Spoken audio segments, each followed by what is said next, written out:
Okay, we're going to kick it off with question number 1, where we've got this firm trying to maximize their profit.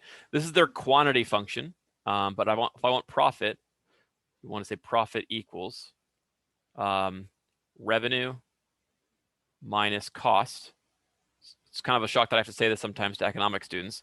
It's also kind of a shock that I have to say this to economics students as well, that if you have a quantity, as we do here, 9x to the 1/3 or x1 to the 1/3, x2 to the 1/3, you then multiply it by the corresponding price stage revenue. And they told us that the price for the quantity we're selling, for the unit that we're selling, the product that we're selling, is $2 per unit. So our revenue would be 18, 2 times the 9, 18x1 to the 1/3, x2 to the 1/3.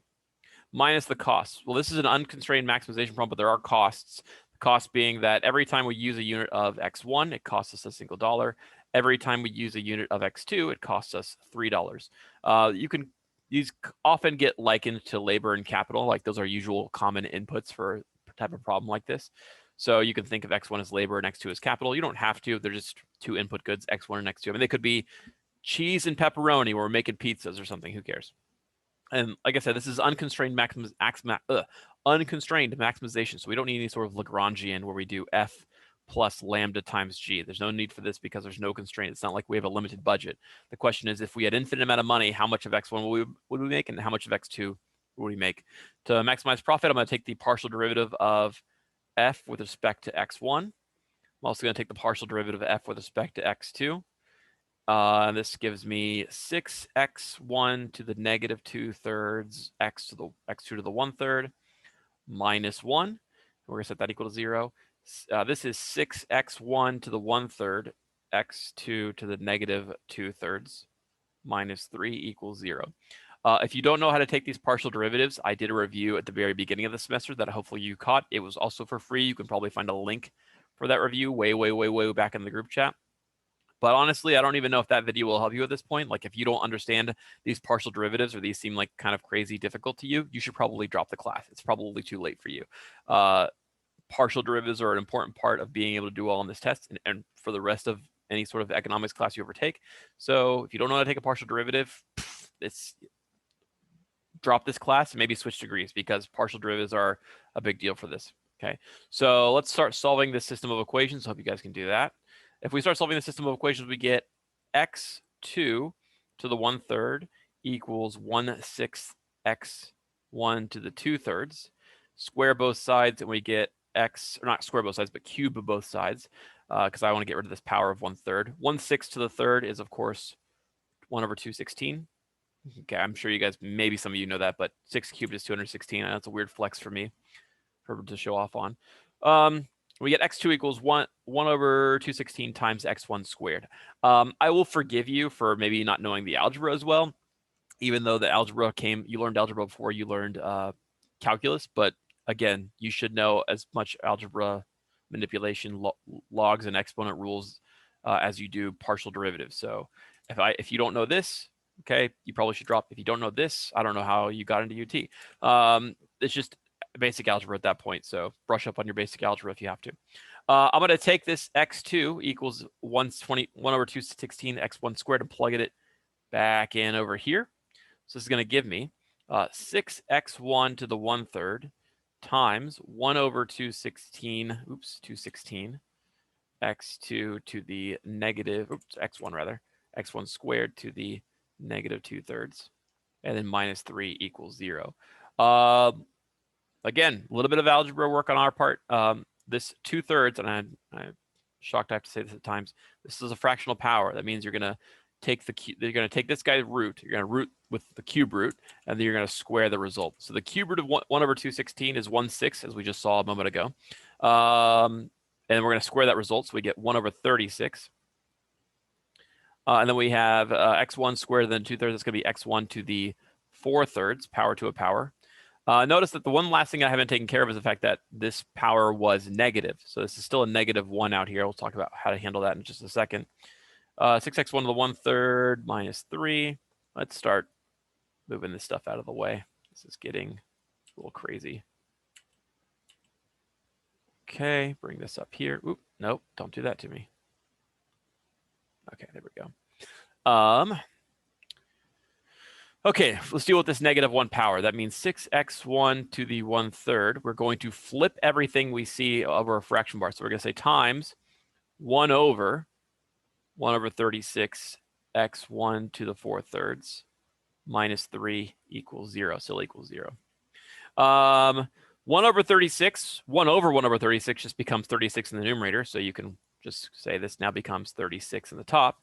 But 36 times 3 is 216 times x1 to the 1/3 divided by x1 to the 4/3 minus 3 equals 0. And solving for x1 from here gives you x1 equals 72. This is just because when you have x1 to the 1/3 and x1 to the 4/3 on the denominator, now you can cancel this power with a 1/3 from here. 1/3 away from 4/3 is 3/3. So this power just becomes 1. So we just have 216 over x1 minus 3 equals 0. Solve for x1 rather. And you'll get x1 equals 72. Now that I have that, I can take this back into, if you recall earlier, I had written something like x2 equals 1 over 216 times x1 squared. If I take that 72 and plug it in for x1, and then divide by 216, you will get 24 as the value for x2. Hopefully that all makes sense. Let me double check my work for that. Divided by 216, indeed, is 24.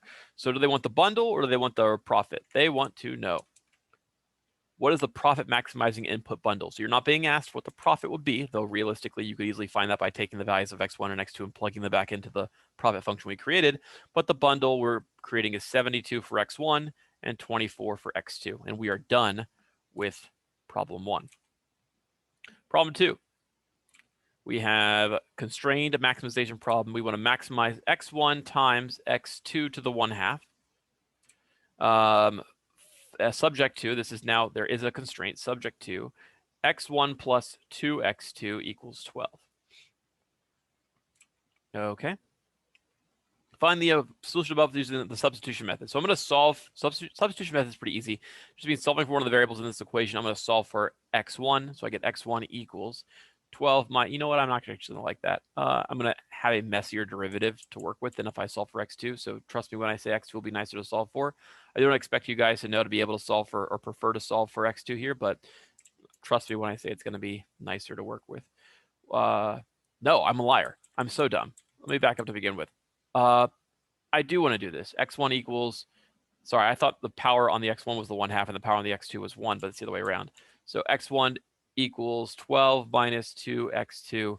Just seems to be natural anyway because this does not have a coefficient, but it also happens to work out very well because the power on x1 is 1. So when I go plugging this guy in for x1, I'm not going to have any weird power to raise it to. So I have 12 minus 2x2 times x2 to the 1/2. I'm going to distribute that x to the 1/2 to all the terms inside the parentheses, giving me 12 x2 to the 1/2 minus 2x2 to the 3/2. This is the function I'm still wishing to maximize. So if I want to take a function like f and I want to maximize it, I take its derivative. I don't need any sort of partial derivative because there's only one variable here, x2. And I set it equal to 0 when I take the derivative. So I get 6x2 to the -1/2 minus 3x2 to the 1/2. Set it equal to 0. I'm going to add the 3x2 to the 1/2 over to both sides. So I get 6x2 to the -1/2 minus, or rather equals 3x2 to the 1/2. I'm going to divide both sides by 3. So this 3 goes away and this will become a 2. I'm going to multiply x2 to the +1/2 over to the left-hand side to give me 2 equals x2, because I'll have 1/2 times a new power of x2 to the +1/2. When you multiply two numbers of the same base, you add their exponents. So 1/2 times next to the 1/2 that shows up over here gives me just x2 to the power of 1. So I get x2 equals 1. Now that I know that x2, or sorry, I get x2 equals 2. I can't even read. Now that I get x2 equals 2, I'm going to plug that back into here, our relationship between x1 and x2, to find out that x1 equals 12 minus 2 times 2, or 12 minus 4, which is 8. So x1 is 8, x2 is 2, and that is the this is the optimal bundle. You can again take these numbers and plug them into here to figure out what the actual maximum value is. But I think they just want us to figure out what the input bundle is. Find the solution. The solution is x1 is 8, x2 is 2. And if you want to figure out what the value you get, feel free to plug those in. Okay, we're going to do it all over again using the Lagrangian method. So we're going to delete all this substitution stuff because the substitution method doesn't do, or at least the Lagrangian method doesn't start off with any sort of substitution. Lagrangian says you're going to create a function called L, which is equal to f, the function you're trying to maximize, plus lambda times your constraint, which is usually labeled g. The constraint should be written in the form something, something, something equals 0. So this is our constraint, but it's not currently equaling 0. So we'll say something like 0 equals 12 minus x1 minus 2x2. Now our constraint is this because it equals 0. Okay. Like I said, the function we want to maximize, here's what I'm going to do. Screw this. Rather than write it out all over again, what is f? Well, the f we're trying to maximize is this guy. Plus lambda times our constraint, which is this guy. So I'm going to take these things, put them in place, and now I have my Lagrangian. The next step is to take the partial derivative of each of these guys with respect to all the variables in there, including the lambda. So the first one is partial derivative of lambda, or partial derivative of L with respect to x1, which would be x2 to the 1/2 plus lambda times -1. If I take this is with respect to 1, by the way. Then I take the partial derivative of L with respect to x2. It's going to be kind of messier. 1/2 x1 times x2 to the -1/2 plus lambda times -2. And then I have one more partial derivative to take. That's the same thing, but this time with respect to lambda.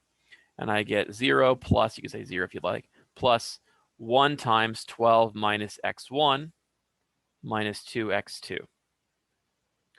You're going to set these all equal to 0 and then solve. If you'd like to, I probably wouldn't blame you if you wanted to go to an online calculator and say, solve.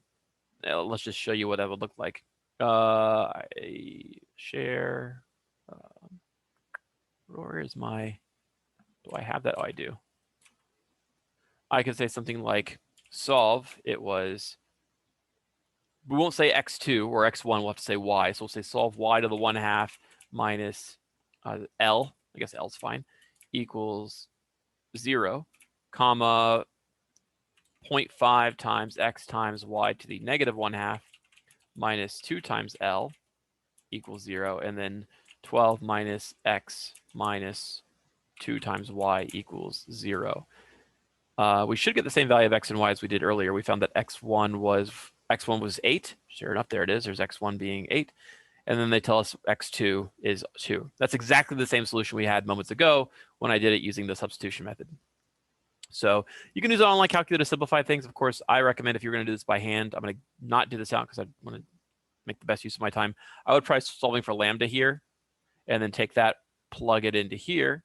Try solving for x1 or x2 in this equation, then plugging that into here. Let's say you solved for x1, plug that in there. Then we get something for x2. And then once you find x2 equals 2, you can take that and plug it back into your relationship between x1 and x2 that you found using these equations to find that x1 is equal to 8. Okay. Part C says something about plotting it. I don't think I'm going to do that. Let me see what it says.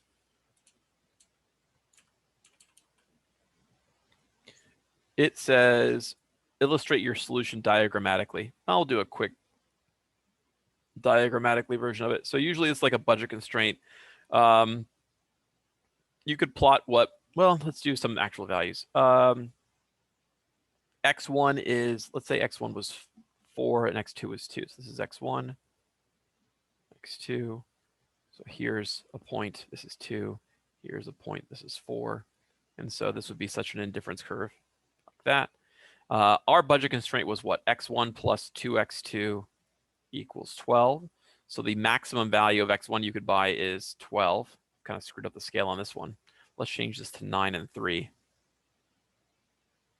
This would have worked just the same. Oh, you know what? Are these being multiplied? They are. I'm an idiot. I don't know. These aren't even correct budget constraints. I'm so dumb. Or not, but indifference curves rather. It's not important. What's important is let's probably plot our budget constraint first. We're told we can make a maximum of 12 units of X1 or a maximum consumption of X2 is 6. And then our budget constraint is here. And then our indifference curve slightly favors X1. So it probably looks something like this, which is consistent with what we said before because we got 8 for X1 and we got 2 for X2. It's kind of close, right? It's kind of roughly. So this would be 2, that'd be 4, and there's 6. This would be 4, 8, 12. It's not perfect, but I don't imagine she's expecting you to draw a perfect indifference curve. You should at least draw the budget constraint perfectly, right? That after all, what's the highest amount of X1 you consume if you had out $12, given the price of it is 1? You could buy 12 units of X1. What's the maximum number of units of X2 you could buy if you have $12 and each unit of X2 costs 2? You can buy at most 6 units of X2. So then you draw your budget constraint as the line connecting those points.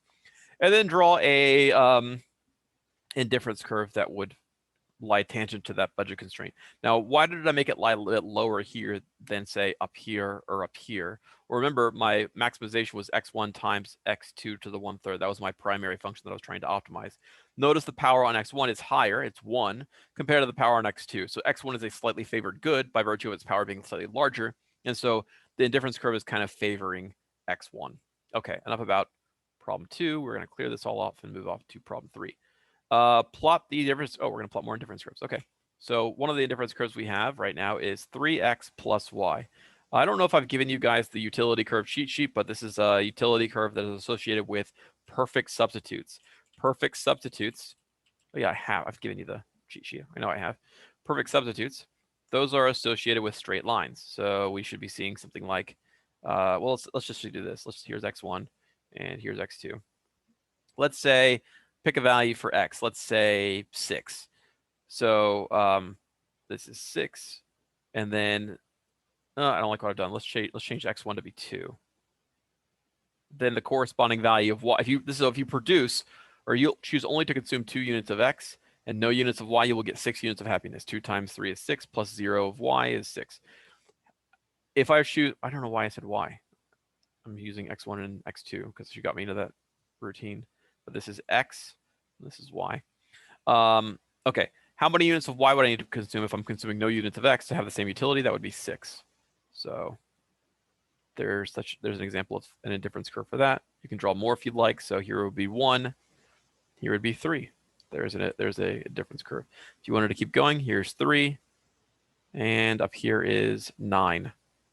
Okay, so there's 3x plus 2y. Let's do another utility curve. U equals square root of xy, I believe is that one, which could be rewritten as x to the 1/2, y to the 1/2. This is a Cobb-Douglas utility function. Cobb-Douglas utility or indifference curves kind of look like this. And it doesn't have to be perfect. You could, if you wanted to, find some values that work. So for instance, I might try something like this could be, let's say this is the coordinate 1, 1. If you wanted to figure out another coordinate on this, you might do something like, well, think of it this way. If I took 1 for x and 1 for y and plug it into this function, what do I get out? 1 times 1 is 1, the square root of 1 is 1, so I get 1. What 2 values for x and y would I need to plug into there in order to get the same value of utility? You could do something like 2 and 1/2. Okay. What about this indifference curve? You could say this is something like 1.5, 1.5. And then you could figure out 2 points that multiply to become, we'll see, 1.5 times 1.5, that's 2.25. So you could do something like, yeah, this is not a perfect indifference curve, but it should look a little more like this, I guess. It dips a little bit lower because I was going to say something like you could use the coordinate 2.25 and 1. Okay, it's kind of a stretch. It's not perfect, but she's not looking for you to be, Vincent van Gogh here. Doesn't have to be perfect. But long story short, this is a Cobb-Douglas utility function. So we should expect curves that kind of look bowed like this. Okay. We're going to slightly contrast this to the utility of, I think it's like square root of x plus y, I think is the next one. Let's see that one. Yeah. So let's pick some numbers that could work. For instance, make sure you pick smart numbers for x, by the way. You don't want to be taking square roots of weird numbers. 1, 1 would be a point on this indifference curve. Or yeah, 1, not 1, 1, but 1 intercept value. Sorry. If x were 1, y would be 0. So this will be x. This will be y. You could say x is 1, y is 0. That would be a point. And then what other point could I pick? Well, y could be 1 and x could be 0. So that would be a point right here. So the question is, how do we connect these? It's not entirely obvious just yet. So let's just stick with some sort of like bow like that. Now let's try a different point. What's a good number that you know the square root of off the top of your head? Something like 4. That's great. Let's go over here and plot that. This is 4. What value of y when x is 0 would give you the same value as when x is 4 but y is 0. It would be y equals 2. So that would be this guy. So it looks something like this. And let's do one more, like x equals 9. So that's maybe over here. What value would y need to take on when x is 0 to give you the same utility as when x is 9 and y is 0? That would be 3. Square root of 9 is 3, so this is a point, and then it kind of does this. Okay, these are a bit better of a sketch. They look like Cobb-Douglas utility functions, I'll admit, but these will intersect the axes. This will intersect the axes not quite like a Cobb-Douglas will, because Cobb-Douglas, these things are being multiplied, not being added. So there's no reason you should ever get 0. Well, there is an indifference curve associated with 0, and that's when you have none of either x or y, and this would be this indifference curve. Literally, the axes are their own indifference curve because you get 0 utility from having nothing of either x or y. So, but we never see these indifference curves touching the axis for the Cobb-Douglas. They never touch like this, like they do for this particular one. This is called quasi-linear, I guess, or at least some type of quasi-linear, but not important. Okay, we are done with 3. Number 4, calculating marginal rates and marginal utilities and marginal rates of substitution. Marginal rate of substitution, MRS, is equal to the marginal utility of x divided by the marginal utility of y. This is a quick partial derivative question. In fact, it's not even going to take more than 30 seconds for any one of these problems. xy, xy, x squared, y squared, and we have ln x plus ln y. Okay. Marginal utility of x is the partial derivative with respect to x, so that's y. Marginal utility of y, that's the partial derivative with respect to y. That's going to give me x. Cool, do it again. Marginal utility with respect to x is 2xy squared. Marginal utility for y is the partial derivative with respect to y. That would be 2x squared y. And then marginal utility of x would be 1 over x. Marginal utility of y, that would be 1 over y. And then if you want the MRS, you just take this guy and divide by this guy. So you get y over x. Here you get 2xy squared over 2x squared y. And guess what? That also ends up being y over x. 1 over x divided by 1 over y. Guess what? Also y over x. Now we get this property that should be consistent with a lot of MRSs, is that they should be decreasing as x increases. All of these check out with that trend. As x gets bigger, this quantity gets smaller. That should be something that is true for all the MRSs, or it should get smaller as x gets bigger and y gets smaller, and that's true for all of these. Okay, that's homework, or not homework, it's just like a review sheet 1. Let's clear all this and move on to review 2. Alice enjoys goods x and y according to the utility function x to the 1/3, y to the 2/3. X to the 1/3, y to the 2/3. This is a Cobb-Douglas utility function, by the way. Find the marginal rate of substitution at 3, 4. Okay, MRS, I believe it's a column that in my very own cheat sheet that I've given you, but let's just suppose you didn't have my cheat sheet, you didn't know how to do it, and you need to do it by scratch. MRS, we need to find the marginal utility of x. 1/3, x to the negative 2/3, y to the 2/3. Marginal utility of y, that'd be 2/3, x to the 1/3, y to the negative 1/3. Take this, divide by this, and you get an MRS of 1/2 times y over x. If you can't simplify the algebra if you can't do the algebra that's needed for simplifying this expression, I've got bad news for you. You can call it just y over 2x if you'd like. B, draw the indifference curve through the point 3, 4. Okay, Cobb-Douglas utility functions tend to have that little bowed shape. Although what I think, she said at 3, 4. So I plug in 4 for y and 3 for x, I get 2 times 3 here. That gives me 4 over 6, which is 2/3. What they want you to do here is draw some sort of Cobb-Douglas utility function. Let's do, here's 3, here's 4. And the idea here is that the slope at that point should be the MRS, or at least I guess the negative of the slope. So this slope is negative, sure, but we're ignoring the negative for now. Should be 2/3. So the slope should be 2/3. You should be drawing it kind of up here or down here, a little too flat for that. We're looking for like down 2 or down 3 over 2 sort of deal. Sorry, down 2 over 3 rather. Okay. On the same diagram, draw Alice's budget line if the price of x is 2 and the price of y is 3. Okay, budget constraint. if the price of X is 2 and the price of Y is 3, and we have $18, and I wanted to ball out of control on X, if I wanted to buy all the X's that I could, how much could I buy? 2 goes into 18 9 times, so it's about here, this point. And then if I wanted to go nuts and say I'm not buying anything of X, I'm only buying Y, how much Y could I buy? $3 per unit of Y, and I have $18, so I could buy 6 units of Y, so it would be here-ish. Let's go a little higher, it'd be here. Then we're gonna draw a line. Line tool, where are you? Like this. Now, it may or may not be tangent. Maybe that's the point they're trying to go for, although realistically, I know that's not the point they're trying to go for.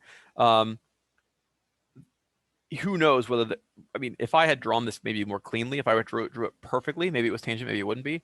But I can tell you, I know for a fact that it's not going to be perfectly tangent because, oh, so wait. Oh, it might actually be. Oh, never mind. It will be. I didn't realize this. This is the price ratio. Notice that my MRS, which is 2/3, just so happens to be the ratio of the prices of X to Y. So 2/3, right? If I take 2 divided by 3, I get the same value of the MRS at the 0.3, 4. So guess what? This would have been perfectly tangent, assuming that I have the funds to purchase this bundle. And I think that's the point that's trying to be driven across here. What is the slope of the budget line? Does the budget line have any common points with the difference curve? How can you interpret your answer to the last question? Let's see. Do I know that this point is above or below the budget constraint? I mean, it's possible that this whole curve actually is above the budget constraint, but I don't know. Maybe it's perfectly tangent, maybe it's not. How can I know? Well, remember I have $18. So the question is, could I purchase 3 units of X and 4 units of Y? 3 units of X would cost me $6. If you want to make the budget constraint, you can say XPX plus Y times PY equals income, or 18. We know the price of X is 2, and we're buying 3 units of X, so that's $6. We know the price of Y is 3, and we're buying 4 units of Y, so that's 12, and that exactly comes out to 18. So it is indeed the case that this point, not only is it on the indifference curve that I drew. After all, I was told I want that point on the indifference curve, but it just so happens that this budget constraint, had I drawn it appropriately, again, maybe if I was a little bit more perfect, that might be where 6 is. Hold on. Well, I'm just going to move the 6 down. There we go.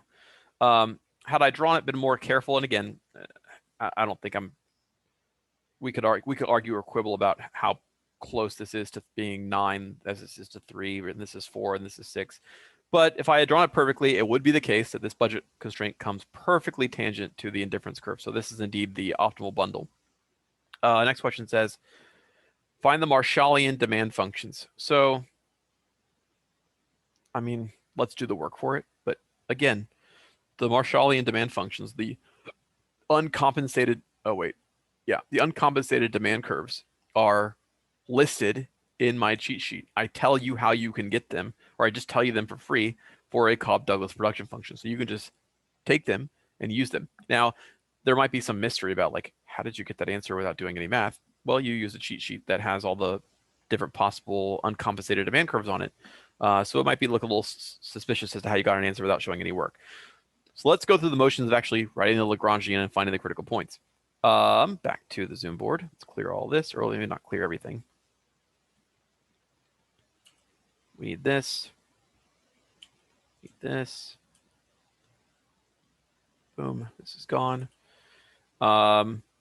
Subject to this constraint. And we know the price of X is 2.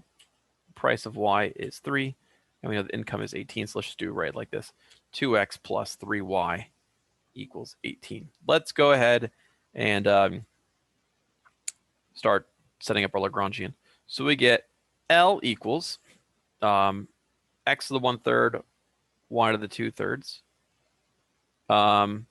Oh, they want it done in terms of the price of X and price of Y. They don't want the current prices of X. Oh, that's a mistake. Okay. If they want you to leave price of X and price of Y as a variable, then we're going to do so. That's my mistake. I assume they want us to keep the price of X and Y back at 2 and 3. Wow, I really hate how I've done this. I'm just going to undo until I get back to the... There we go. That's much better. So they want you, for the purpose of this problem, they want you to find demand curve. So the price of X and price of Y are unknown, and the income is also unknown. After all, they say, I want you to find the demand functions in terms of the price of X, the price of Y, and the income. So these should be unknown. Do not go plugging in the values that we were given for an earlier part of the problem. So Lagrangian L equals x to the 1/3, y to the 2/3, minus lambda times I minus xp times px minus y times py. Okay, we're going to go through and do our usual stuff by taking the partial derivative, the Lagrangian with respect to x. It's going to be 1/3 x to the negative 2/3 y to the 2/3 minus lambda times px equals 0. Partial derivative of L with respect to y is going to be 2/3 x to the, that's an ugly looking 3. 2/3 x to the 1/3 y to the negative 1/3 minus lambda times py. And then we have the partial derivative with respect to lambda. I don't know if I've mentioned this many times before, but I'm pretty sure I have, that the partial derivative of your Lagrangian with respect to lambda is just your budget constraint. So we will get, or this would be a plus. Yeah, this is a plus, and then I take the negative from the px. Okay, we're all good. You end up with just 1 times I minus x times px minus y times py. Now, unfortunately, we can't go running to an online calculator saying, help me, because px, py, and I are constants. And what constant would you use to tell that, like, you might be able to tell Wolfram Alpha or some sort of online calculator that you want those to be treated as constants, but I don't know how to do that right now. So you're going to have to solve this by hand. Recommendation is to solve for lambda. So if I'm going to do this by getting lambda equals 1/3 px times x to the negative 2/3 y to the 2/3. I'm going to take this thing for lambda and plug it into this thing down here. So we end up with 2/3 x to the 1/3 y to the negative 1/3 minus 1/3 px times x to the negative 2/3 times y to the 2/3 times py equals 0. This is a mess. Here's my recommendation. I'm going to tell you to multiply this entire thing through by 3 px times x to the 2/3 times y to the 1/3. Now you might look at me and say, Andy, why in the world did you decide to pick those things? I'm just trying to get rid of the denominators. I'm trying to simplify things really nicely. Notice, what do I see in the denominator of this fraction? I see a 3. Cool, I'm going to multiply by a 3. What do I see in the denominator of this fraction? A px. So what should I do? Multiply through by a px. This is technically a denominator because it's a negative power. It's x to the negative 2/3. So there is an x to the 2/3 in the denominator, whether you see it or not. So what am I going to multiply through by? X to the 2/3. Same thing over here. This is a negative power. So this is a y to the 1/3, but sitting in the denominator. So what am I going to multiply by? Y to the 1/3. If I do this, a lot of stuff's going to cancel. I'm going to get 2x px minus 3 is gone, p is gone, x is gone, y times, let's just say py, y times py equals 0. Holy cow, look where we went from. We went from this monstrosity, right? We went from this really disgusting thing to this. This is so much cleaner. There's no fractional powers. There's no fractions to speak of. We got a nice simple equation here. Let's solve for one of either x or y in this guy. Actually, let's just be clever. I'm going to show you how you can be super clever here. I'm just going to write this as 2x times px equals y py. Now you could argue and say, Andy, shouldn't you go forth and divide both sides by py to get y by itself? Yes, sure. But remember, my constraint was that I have I minus x times px minus y times py equals 0. You might say, well, there's the y right there. Solve for y and plug it in. Yeah, you could, but after all, I have ypy. Ypy is right here. Ypy can be replaced by 2xpx. So I will do that right now. I minus x times px minus y times 2x. Ypy is 2x px. So I'm going to replace that right there. Then I have I minus, well, one, if you have 1x px and you have another 2x px's, that makes for 3x px equals 0. And if I tell you to solve for x, let's do that way back up here. Solve for x, you get x equals I over 3px. This is the answer you would have gotten, by the way, and you can check with my cheat sheet. My cheat sheet says, let's see if I can pull it up real fast.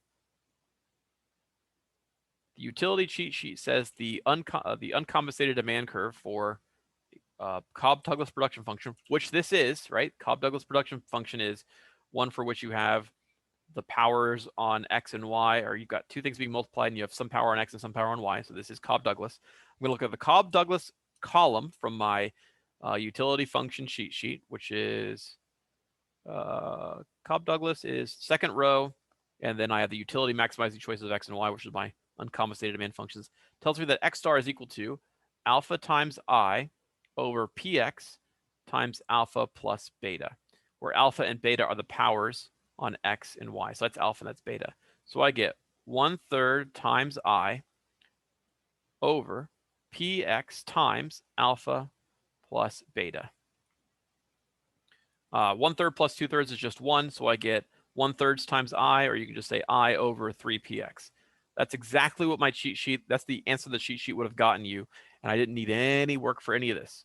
So this is merely from the cheat sheet, and I got the same answer as I did when I did all this gross, disgusting Lagrangian method stuff here, okay? So, of course, the cheat sheet makes it easier, but the point I wanted to make earlier was that it seems as though you would have had to do this showing some work. She does say, find the Marshallian demand functions by writing the Lagrangian and finding its critical points. Well, I am assuming you're going to be needed to take some partial derivatives in there. What is the, oh, by the way, I didn't even find Y. I only found X star, right? I didn't find Y star. But just so I can, I'm not going to do all the work for it, but you can take X star, plug it in for your budget constraint and solve for Y star. Like I could take the fact that this is now I over 3px, plug it in for X right here, and then solve for Y, and you would get something like Y star equals I over 2I over 3py. Okay, so those are the demand curves. Question wants to know, what is the demand for each good at price of X is 2, price of Y is 3, blah, blah, blah. What is the highest level utility? Oh, so all you're just doing is plugging in the numbers. Got it. So first things first is they tell you, again, I is 18, PX is 2, PY is 3. Plug those things into the formulas you just got here and here. That will give you the values of X and Y, but it won't tell you the utility you would get once you get some numbers. So I don't know what this is going to be. Let's see, 18 over 2 times 3. Oh, wait, this is the, we know what these numbers are. We found this to be what, 6? And we found this to be 2 times 18, 36 divided by 3 is 12, divided by 3 is, wait, was this a number? Well, maybe it wasn't 6. 18 divided by 2 times 3. That's 3, rather. And then this is 2 times 18 is 36 over 3 is 12, divided by 3 is 4, right? We saw these, this is a really long continuation of what we did way back at the beginning of the question, where we had X was 3 and Y was 4. And we can plug these numbers in to the utility function back here and here to figure out what the actual utility is. Now, if you are asked, as you are in part G, to find an indirect utility function, part G, finding an indirect utility function is pretty easy. All you do is you take these things as you see them without plugging in the numbers 3 and 4 and plug them into your utility function. So my utility function is X to the 1/3, Y to the 2/3. Well, that's great and fine and dandy and everything, but I'm going to replace X and Y by their demand curves. I over 3px to the 1/3 times I over, or 2I over 3py raised to the 2/3. You could clean this up if you'd like. Like you could end up calling this something like 3, there's a I here, times 2 to the 2/3 times px to the 1/3 times py to the 2/3. Maybe you could probably do that, and that would work. Does that even work? I think so. Yes, maybe. Seems wrong and scary, but I'm going to move on and live with it. This is your indirect utility function, or you know what? Rather than say this was right and I might have screwed something up here, let's just say this was our indirect utility function. All we did was take the values that we found for X star and Y star and plug them into our utility function, but not plugging in the values of PX and PY and I that were given to us. That's it. I don't even know if I'm going to do question 2 because I'm pretty sure it's literally almost exactly the same problem. It's a Cobb-Douglas. It's kind of a Cobb-Douglas, but it works. Marshallian demand. Yeah, it's the same problem. I'm not doing 2. Everything I'll say about 2 is the exact same thing I say about 1, except the powers on X and Y are different, and the prices are different, and the income is different. That's it. It's the same exact problem. Chris likes to consume beer and cookies. This is actually a problem from the book she's just changed, because I think it was like cigars and brandy, and I don't even think it's the guy's name is Chris, but whatever. And this is literally a problem from the textbook.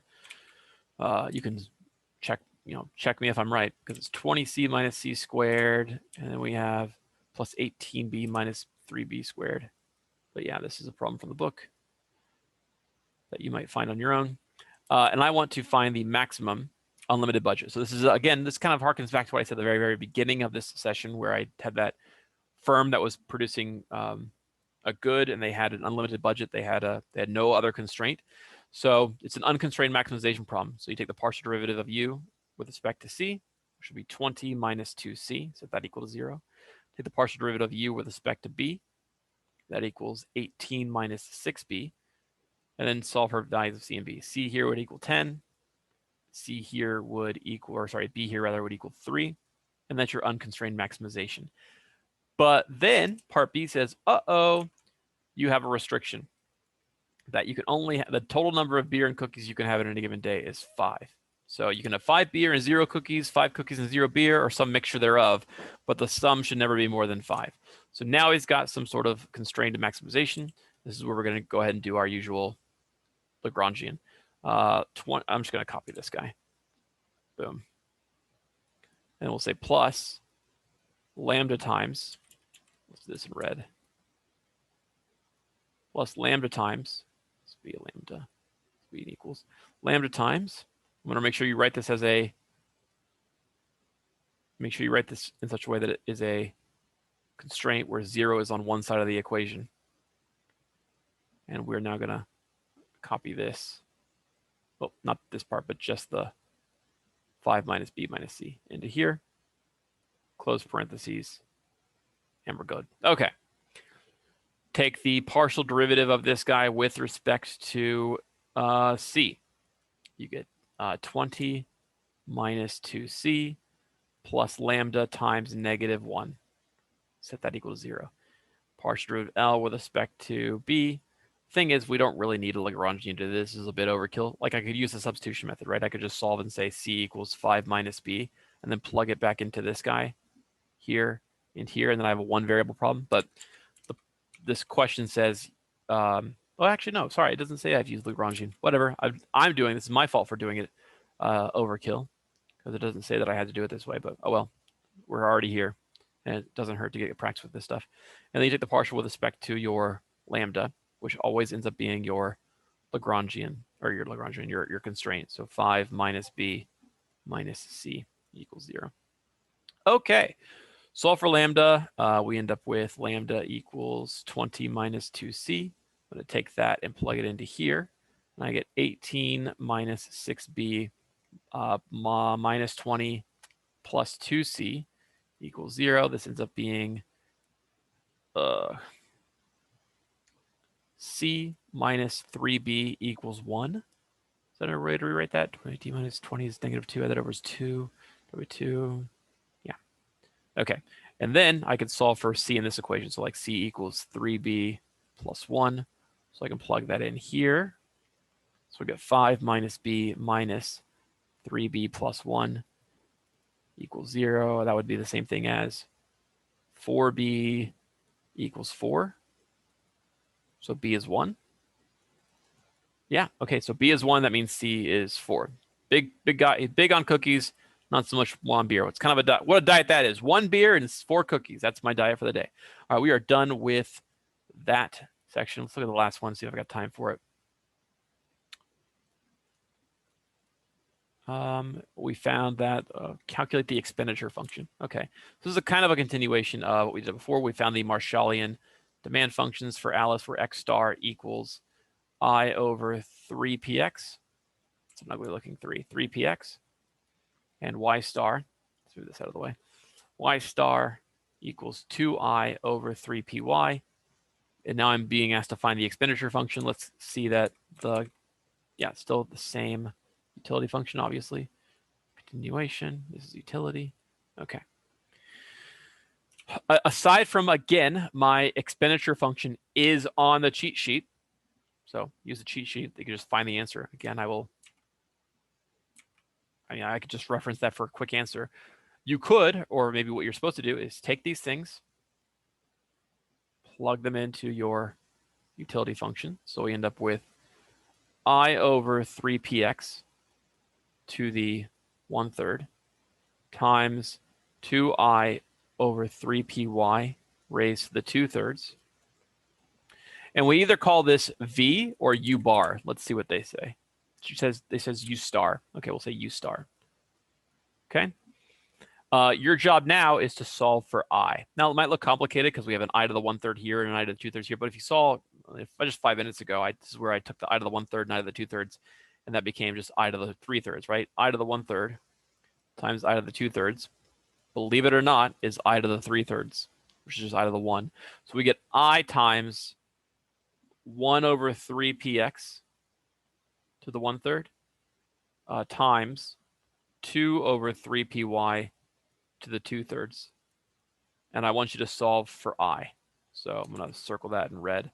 Solve for this variable. We have, this is all equal to u star. But what do I do to both sides to start solving for I? I'll probably just divide by this chunk. I would just say u star, or rather I equals u star divided by this. Cool. I just solved for I. Yeah, you could probably clean it up and make it look prettier than this, because I know that these are really ugly looking values. But you could probably say, here's what you could say. One clever thing to do is say, after some algebra, we get, and then you just look at the formula on my cheat sheet and be done with it, right? Like, don't do the algebra. Look at the cheat sheet. Look at my expenditure function for Cobb-Douglas and put the correct value in for alpha and beta, and you're done. That's all you need to do. I'm just curious, what is the expenditure function for Cobb-Douglas? Let me check it out. Cobb-Douglas expenditure, alpha plus beta. Oh, by the way, we go back to one of the things we do, I forgot to mention this, is that we now replace this by the letter E because it's now an expenditure function. So expenditure function starts out with an alpha plus beta. Well, alpha and beta, if you recall, were 1/3 and 2/3. So if you want to say 1/3 plus 2/3, you can, but it's useless. 1/3 plus 2/3 is 1. Times u bar to the, well, we'll say u bar, u star, times px to the alpha,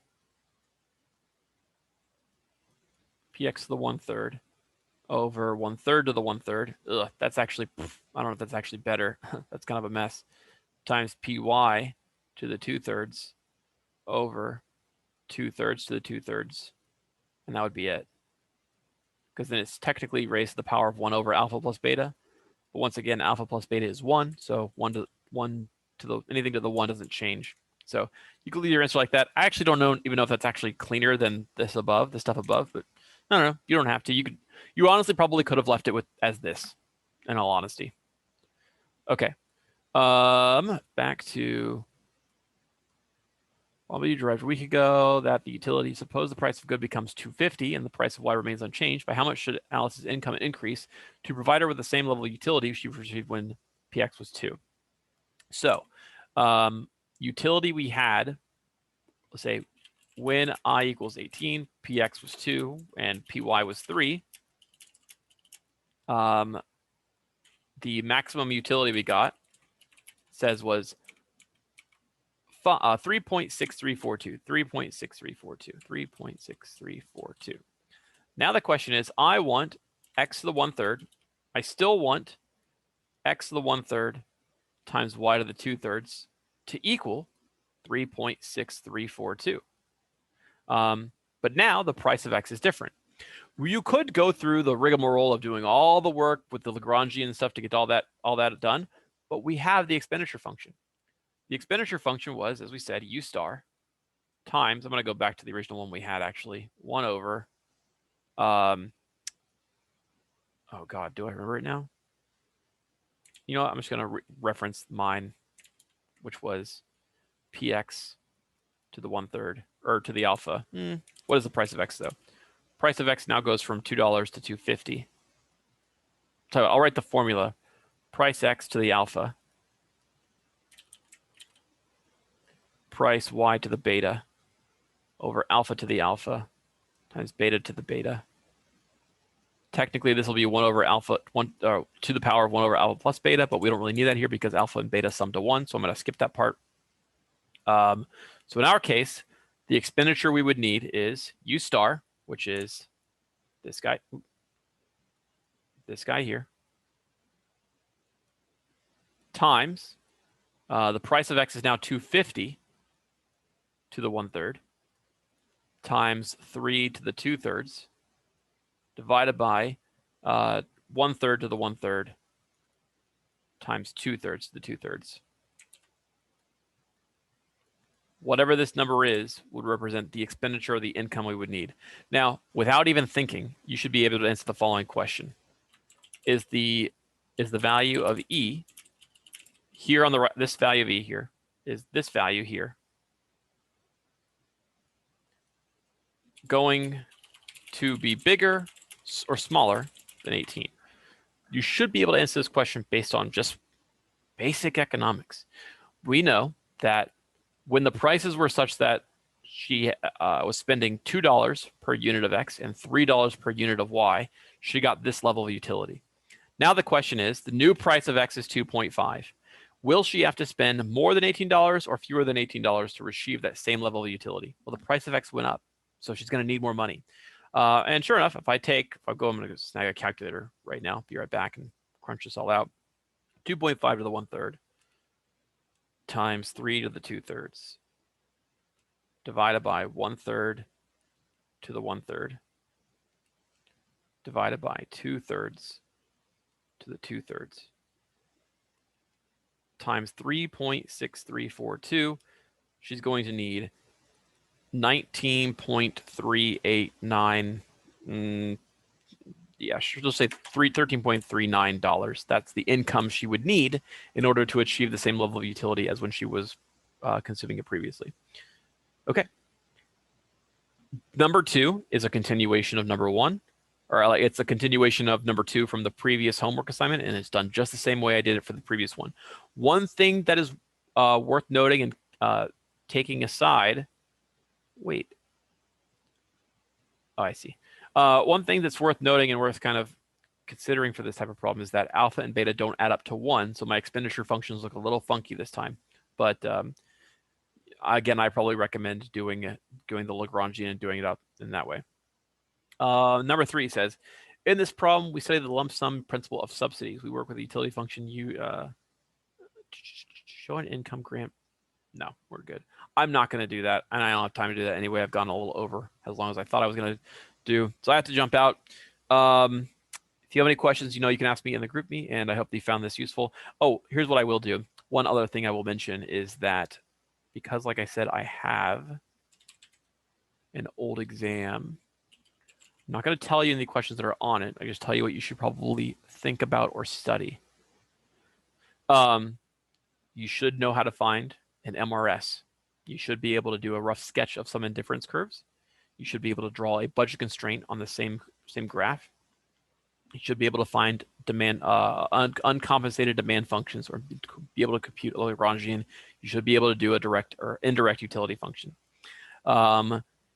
You should be able to do everything we just did on the most recent, the very last assignment, the one that starts out with, oh God, I lost it. But the one that talks about Alice, it says, calculating her expenditure function and then figuring out what her income would need to be in order to achieve the same utility as when she did before, but when the price of X increases to 250. You should be able to do a problem just like that. And yeah, that's all I'll say about that. Okay, so it seems as though she's not leading you astray in terms of what she expects you to know, because these review assignments seem to be pretty on par with what I saw on the 2 little review sessions that she hands out. So just bear that in mind. And that's all I'm going to do for now. If you have questions, like I said, ask me in the group chat, and I'll see you guys later.